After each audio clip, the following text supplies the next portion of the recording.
जी हाँ दोस्तों, आप देख रहे हैं TKN न्यूज। मैं हूं सऊद अशर।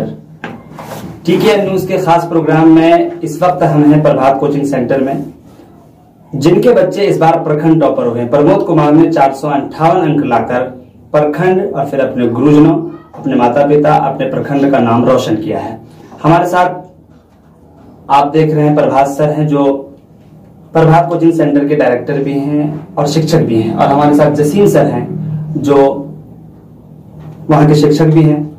ये दोनों लोग पिछले 15 साल से प्रभात कोचिंग सेंटर में वहां पे बच्चों को पढ़ाने लिखाने का कार्य कर रहे हैं, और इनका कोचिंग सेंटर पूरे प्रखंड ही नहीं कहिए बल्कि जिला लेवल पे, और अगर आप बात करें रिजल्ट के अच्छा होने की, तो ये प्रदेश लेवल पर भी अच्छा कोचिंग सेंटर माना जाता है। तो हम इनसे जानने की कोशिश करेंगे आज कि एक ऐसे क्षेत्र में जो रूरल एरिया है, जहाँ पे आर्थिक मंदी है, जहाँ पे एजुकेशन नहीं है, तो ऐसे में आप यहाँ पे ये काम किस तरह कर रहे हैं, और पिछले 15 साल से कैसे आप यहाँ टिके हुए। आज हम इन्हीं मुद्दों पर बातचीत करेंगे। सबसे पहले हम जसीम सर और फिर प्रभात सर का TKN न्यूज में इस्तकबाल करते हैं, खैर मकदम करते हैं। सर धन्यवाद, आपका भी बहुत बहुत शुक्रिया। हम शुरू करेंगे प्रभात सर से। सर, इस वक्त आपके चेहरे पर बहुत खुशी है, इसका रीजन क्या है? जी हाँ, खुशी का तो रीजन है क्योंकि 100 दिन की तैयारी पर बच्चे बहुत अच्छा अंक लाए हैं। तो जाहिर सी बात है, खुशी होनी ही चाहिए। पिछले वर्ष जब हम तैयारी करवाया था मैट्रिक का, तो उसमें 443 अंक तक आया था। उस समय जो 9th में बच्चे पढ़ रहे थे, तो उन्हें कहा था मैं, जो कि इस बार तो पिछले वर्ष 443 ही आया और इस वर्ष जो है 450 पार हो जाना चाहिए। हम मतलब जो मैंने सुना कि आपने सर जो बच्चे लोग थे उनको आपने स्लोगन दिया, अब की बार 450 पार है, ऐसे स्लोगन आपने दिया। जी हाँ, जब हम विदाई कर रहा था जी, ठीक है, तो बच्चे को बहुत सारा चीज बताया भी, जो किस तरह से हमें एग्जाम में देना चाहिए, किस तरह से जो है हमें एग्जाम के लिए प्रिपेयर्ड होना चाहिए, इन सभी चीजों का जो है उस पर जिक्र किया। और मैंने एक स्लोगन दे दिया, जाओ अब की बार 450 पार। तो इसीलिए 400 जो 58 अंक लाया प्रमोद कुमार, ये उसी स्लोगन का नतीजा है। अच्छा जसीम सर, आपसे ये सवाल है कि आखिर एक ऐसे क्षेत्र में जहाँ पे लोग एकदम नहीं चाहते हैं कि बच्चों को पढ़ाएं, और ये बात भी सही है कि वो चाहते भी हैं कि बच्चों को हम पढ़ाएं, लेकिन उनके पास आर्थिक स्थिति अच्छी नहीं होती है, जिसके कारण उनके बच्चे पढ़ नहीं पाते हैं। तो आपको कैसा लगता है, पिछले 15 साल से आपके सर, आप लोग सब लोग मिलकर कैसे काम कर रहे हैं?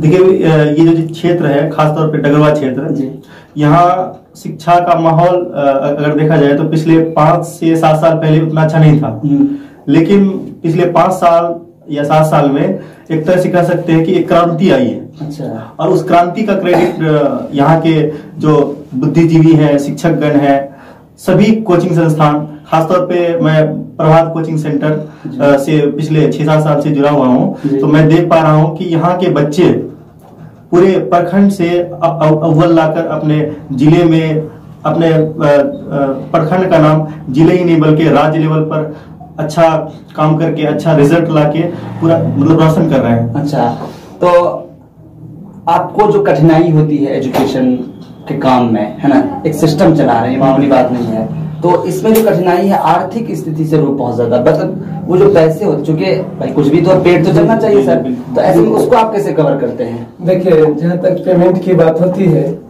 तो हम तो पेमेंट ज्यादा नहीं लेते हैं। हमारा पूरे सालाना फी 5-6 के आसपास ही होता है, कोचिंग फी, इससे ज्यादा नहीं है हमारा।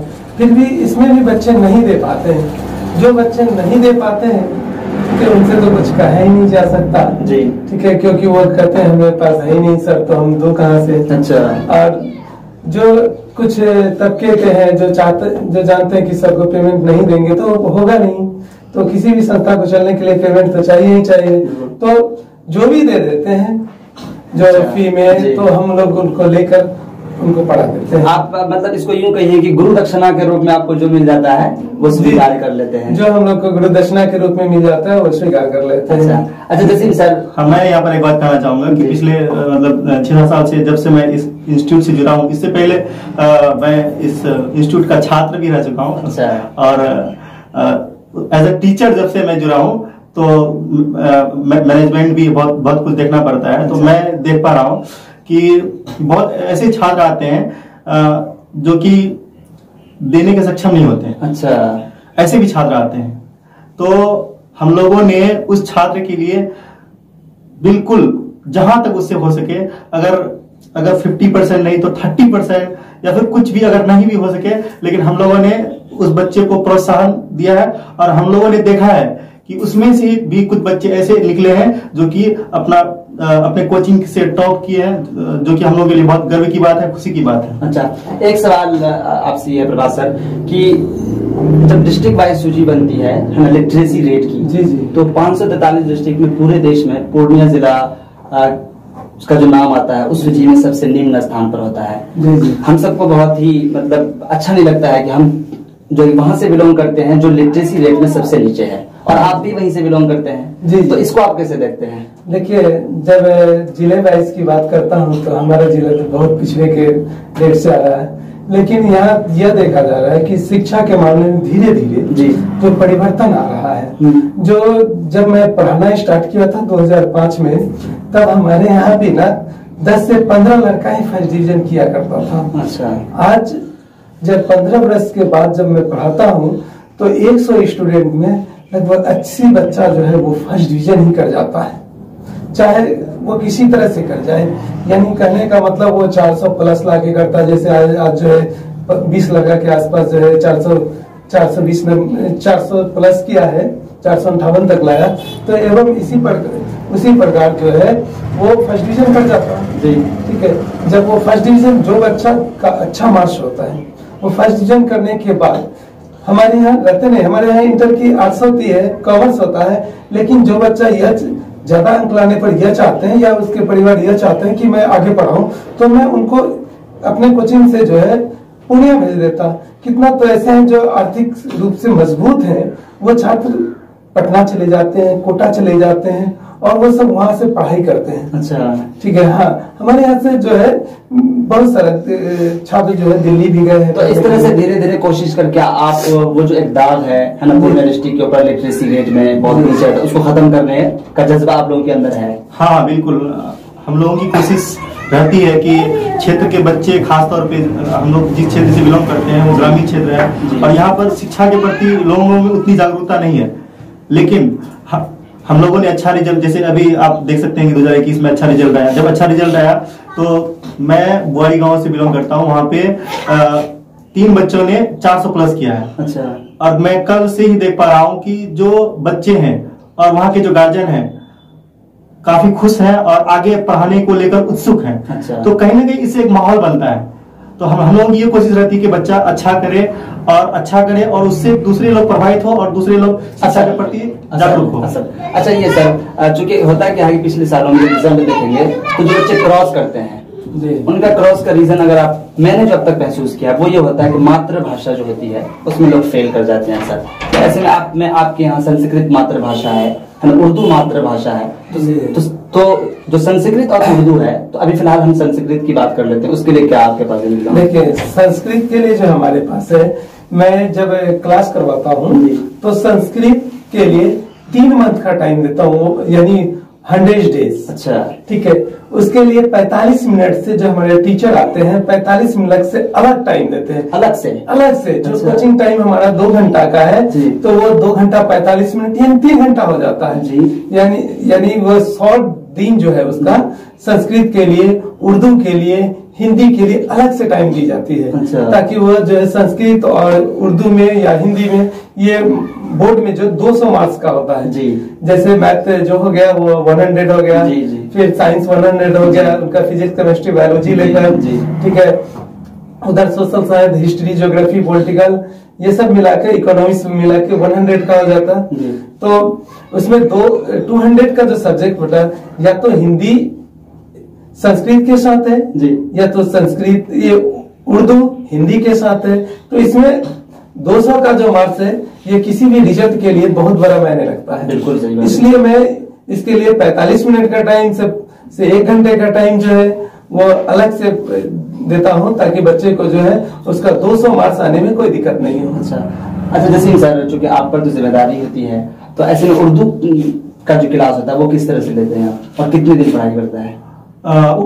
अगर बात करें उर्दू की, तो उर्दू हम लोग उर्दू और संस्कृत और हिंदी यानी लैंग्वेज स्पेशल बैच चलाते हैं, जो कि अभी जैसे नॉर्मली क्लास हो रही है मतलब 2 घंटे की, तो हम लोग 45 मिनट अलग से देते हैं उनके लिए। अच्छा। 90 से 100 दिन का होता है और उसमें हम लोग पूरा सिलेबस कवर करते हैं। यानी कि लैंग्वेज को एक अलग से हम लोग ये करते हैं, क्योंकि लैंग्वेज का खासतौर पे मैट्रिक में बहुत बड़ा रोल होता है अच्छा मार्क्स लाने के लिए। जी अच्छा, तो आपके यहाँ हाईएस्ट पिछले 2-3 सालों की बात अगर करें तो उर्दू में कितने नंबर हाईएस्ट आए हैं? उर्दू में 98, 95, इस बार भी 96 तक गया है। और अगर हाईएस्ट नंबर की बात की जाए तो 98 आपके यहाँ से। हाँ। और संस्कृत में सर? संस्कृत की में बात किया जाए तो 97 नंबर तक जो है हमारे संस्कृत में आया है। अच्छा। पिछले 2 वर्ष पहले। अच्छा, ठीक है। इस बार की बात करें तो 92 नंबर तक आया है संस्कृत में। हाँ। ठीक है। और पिछले वर्ष की बात करें तो 94 नंबर आया है। अच्छा, संस्कृत में। तो इस वक्त आपने सुना किस तरह से हम जो कि दोनों सर से बात कर रहे थे और आपको ये बता रहे थे कि अलग अलग पॉइंट उठा करके कि प्रभात जो कोचिंग सेंटर है उसकी क्या जो कि प्राथमिकताएं हैं, उनके मशहूर होने की वजह क्या है, और इतना ज्यादा हम जब गांव में जब होते हैं जो उस वक्त यहाँ पे हम सोचते हैं जो वहाँ के जो बच्चे हैं वो बहुत अच्छा करने जानते हैं और वो 450 प्लस और फिर 400 प्लस अंक लाते हैं, तो मुझे खुशी होती है। और मुझे लग रहा था बिल्कुल जो इंस्टीट्यूशन है हमको वहाँ पे जाना चाहिए, वहाँ पे जो सर लोग हैं वो कितनी ज्यादा मेहनत करते हैं ये देखना चाहिए। तो हम बहुत ही सौभाग्यशाली हैं कि आज हम यहाँ आप लोगों से बात करने आए। आप सबका बहुत बहुत शुक्रिया, आपने टीके न्यूज़ को टाइम दिया। और अगर कोई बात आपको कहना हो 1-2 मिनट में। जी, मैं अंत में आप सभी लोगों से, जितने भी लोग सुन रहे हैं मुझे, मैं उनसे यही कहना चाहूंगा कि आज के दौर में पढ़ाई बहुत जरूरी है। बिल्कुल। चाहे आप कहीं पढ़ाइए, अपने बच्चों को पढ़ाइए और बच्चों को पढ़ाने के लिए एक अच्छा इंस्टीट्यूट चुनिए, एक अच्छे टीचर्स को चुनिए। और आज के दौर में बिना पढ़ाई का कुछ नहीं है। बस मेरा यही संदेश है। लास्ट आखिरी बात आप सर। देखिए, सबका एक ही अधिकार, शिक्षा हो सबसे आगे। सबसे आगे, बिल्कुल। शिक्षा जो है सबसे आगे होने का माध्यम से ही हमारा राष्ट्र जो है सबसे आगे होगा, चाहे वो गरीब हो चाहे वो अमीर हो, शिक्षा सबके लिए समान अधिकार हो। बिल्कुल सही, बहुत बहुत शुक्रिया। हम आपसे यहीं पे लेते हैं रुखसत और फिर अगले हफ्ते फिर किसी नई वीडियो और नए एपिसोड नए संस्थान से मिलेंगे। तब तक के लिए दीजिए अपना मेजबान सबोदशर को इजाजत।